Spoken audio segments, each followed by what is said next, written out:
Hello, welcome to SK classes. आज हम political science में liberal view of the state topic करेंगे। चलिए अपना लेक्चर स्टार्ट करते हैं।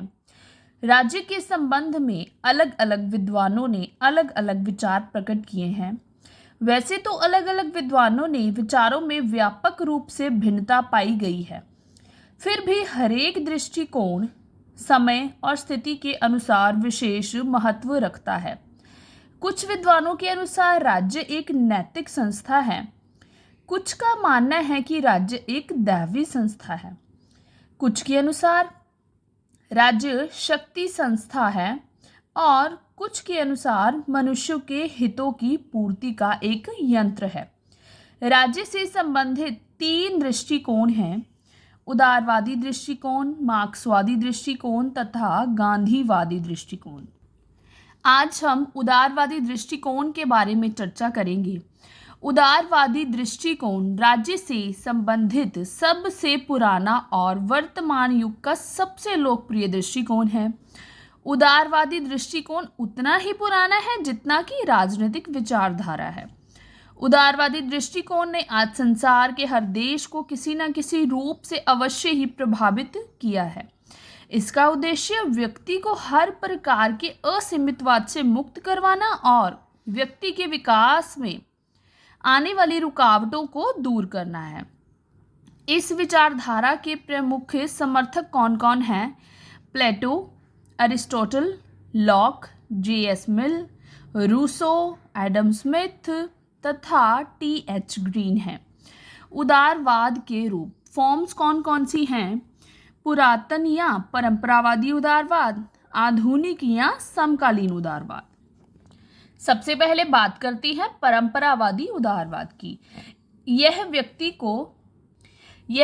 को ज़्यादा स्वतंत्रता दिए जाने के पक्ष में है। यह राज्य को आवश्यक बुराई मानते हैं। दूसरे नंबर पर बात करती हैं आधुनिक उदारवाद की। यह राज्य को ज़्यादा से ज़्यादा कार्य किए जाने के समर्थक हैं। यह राज्य को सामाजिक और नैतिक संस्था मानते हैं। आगे बात करते हैं विशेषताओं की। कैरेक्टरिस्टिक्स कौन कौन से हैं? सबसे पहले बात करती हैं राज्य मनुष्यों द्वारा बनाई गई संस्था है। उदारवादियों के अनुसार राज्य ना तो कोई दैवी संस्था है और ना ही यह एक कोई शक्ति का परिणाम है। यह तो मनुष्यों द्वारा अपनी ज़रूरतों की पूर्ति के लिए बनाई गई एक संस्था है।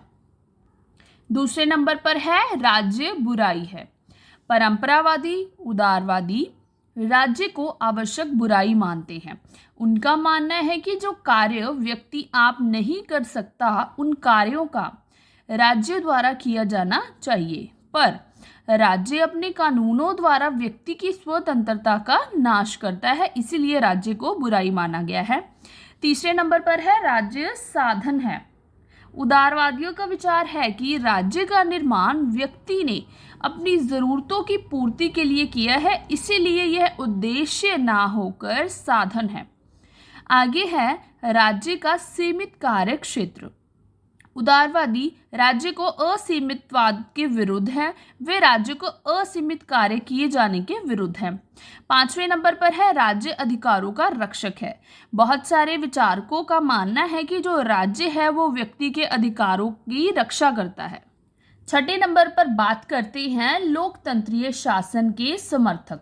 उदारवादियों का विचार है कि जब तक राज्य का लोकतंत्रीय स्वरूप नहीं होगा तब तक जन कल्याण और जनहित के कार्य नहीं होंगे।